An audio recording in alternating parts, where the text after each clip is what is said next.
dari sepekan menuju Pilkada 2024, Cagup dan Cawagup Jakarta semakin gencar mencari dukungan dari elit politik dan orang berpengaruh di Indonesia. Seperti tidak puas sudah didukung 15 partai, paslon nomor urut 1 Ridwan Kamil Suswono juga mencari dukungan dari orang nomor 1 di Indonesia, yakni Prabowo Subianto. Tak hanya itu, RK juga mendapat dukungan dari mantan Presiden RI, Joko Widodo. Bahkan, dukungan juga digenapkan oleh Wakil Presiden Gibran Rakabuming. Sementara Pramono Rano seperti dikeroyok sendirian, paslon nomor urut 3 ini hanya mendapat dukungan dari 2 partai. Pramono Rano juga hanya mengandalkan endorsement dari Ahok dan Anies sebagai ex-gubernur Jakarta. Pertanyaannya, sanggupkah Pramono Rano menang 1 putaran? Simak ulasan lengkapnya di Voy hari ini. Menjelang Pilkada 2024, Ridwan Kamil melakukan berbagai cara untuk menaikkan elektabilitasnya, mulai dari menemui Prabowo hingga terbang ke Solo menemui Jokowi. RK berharap bisa mendulang suara dari simpatisan 2 orang berpengaruh di negara ini. RK bahkan sudah 2 kali bertemu dengan Jokowi. Yang terbaru pada 18 November 2024, Jokowi terbang ke Jakarta untuk menyatakan dukungannya terhadap Ridwan Kamil di Pilkada Jakarta. Jokowi menilai RK Suswono layak menjadi pemimpin Jakarta karena rekam jejaknya di bidang perencanaan kota dan arsitektur. Sementara, pasangan Pramono Rano hanya mengandalkan kekuatan mantan gubernur Jakarta, yakni Anies Baswedan dan Ahok. Kurang dari sepekan, Pramono Rano sudah 2 kali menemui Anies Baswedan. Yang terbaru, pada 19 November 2024, Pramono Rano kembali menemui Anies di rumah Anies yang berkawasan di Lebak Bulus, Jakarta Selatan. Pada pertemuan kedua ini turut hadir Forum Ulama Habaib atau FUHAB yang dipimpin Ketua DPP FUHAB Kiai Haji Lutfi Zawawi. Pada 23 November mendatang, Anies dan Ahok kemungkinan akan hadir pada kampanye akbar Pramono Rano. Begitu pula Jokowi yang dikabarkan akan hadir di kampanye akbar RK Suswono. Meski Pramono Rano tak didukung Prabowo Jokowi dan hanya didukung Anies, PDIP optimis paslonnya bisa menang Pilkada Jakarta 1 putaran. Sebagai partai pengusung Pramono Rano, PDIP juga menyadari bahwa paslonnya itu dikeroyok oleh elit pemerintahan yang sedang berkuasa. Itulah alasan PDIP intens berkomunikasi dengan Anies Baswedan.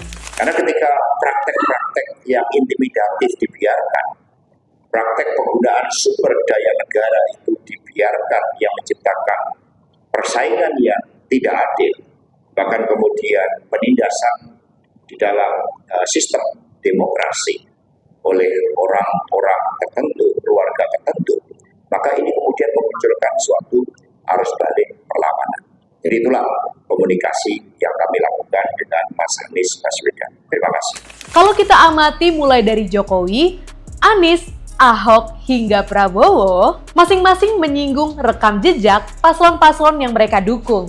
Jika kita telaah rekam jejak kedua paslon, pertanyaannya, paslon manakah yang bisa merebut hati warga Jakarta? Jadi sejak awal sebenarnya sudah dikeroyok yang diupayakan untuk tidak maju. Sekarang juga demikian, tidak seimbang kalau melihat tokoh itu. Tapi kan di PDIP itu juga banyak tokoh dan kemudian menarik Pak Anies yang menurut saya menjadi titik balik ya. Belakangan juga dikeroyok gitu kalau dilihat keroyokannya itu dari pejabat pemerintahan pusat gitu. Tapi di Jakarta saya kira pengaruh-pengaruh pemerintahan pusat dan daerah itu agak berimbang. Ya contohnya waktu Pak Anies di 2017 itu juga kan dikeroyok juga oleh semua kekuatan politik ya, termasuk pemerintahan pusat. Di pilkada-pilkada itu yang banyak pengaruh itu tokoh-tokoh daerah. Lebih berpengaruh sebenarnya karena mereka mengenal lalu kemudian juga bertemu langsung dan lain sebagainya. Jadi yang berpengaruh lebih banyak yang tidak berjarak gitu. Nah, Ahok dan Anies itu banyak bersentuhan dengan warga Jakarta. Itu lebih menguntungkan menurut saya daripada didukung oleh pemerintahan pusat yang berjarak. Di Jakarta siapapun yang bisa mengambil pendukung Anies dan pendukung Ahok, saya kira itu akan memenangkan pilkada di Jakarta gitu. Dan ini saya kira ketika Pak Pram dan Rano bisa menarik Pak Ahok dan Pak Anies bergabung di kelompoknya itu elektabilitasnya mulai dinamis gitu, seimbang gitu. Awalnya memang Pak Ridwan Kamil dulu di Jakarta, riset-riset di Jakarta itu terlihat bahwa Anies dan Ahok itu yang mempunyai elektabilitas yang kuat di antara yang lain. Tapi kebetulan Pak Anies dan Pak Ahok tidak bisa dicalonkan ya, sehingga yang muncul adalah Ridwan Kamil yang sesungguhnya dalam urutan elektabilitas itu menempati urutan ketiga setelah Pak Ahok dan Pak Anies. Sehingga Pak Anies dan Pak Ahok pendukung-pendukungnya ini menunggu untuk disapa dan mengalihkan dukungan. Nah, belakangan Pak Mas Pram dan Pak Rano ini pintar mengambil kedua tokoh ini dan pendukungnya sehingga bisa menambah elektabilitasnya gitu. Menurut beberapa survei kita ya belakangan pengalaman bahwa orang-orang berpengaruh itu penting untuk mempengaruhi masyarakat, tapi itu lebih banyak ya pengaruh-pengaruh tokoh itu lebih banyak di masyarakat tradisional.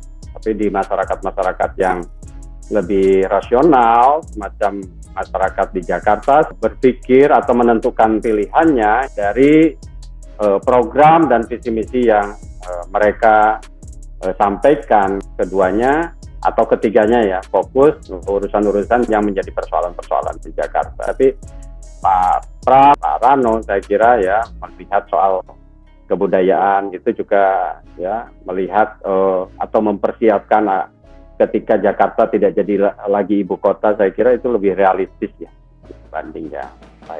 Kedua mantan gubernur Jakarta itu, baik Anies dan Jokowi, masing-masing memiliki basis besar di Jakarta. Pertanyaannya, siapakah yang lebih kuat dan mampu menaikkan elektabilitas kedua paslon tersebut? Saya Gaby Nenggolan, simak berita menarik lainnya di Voi.id.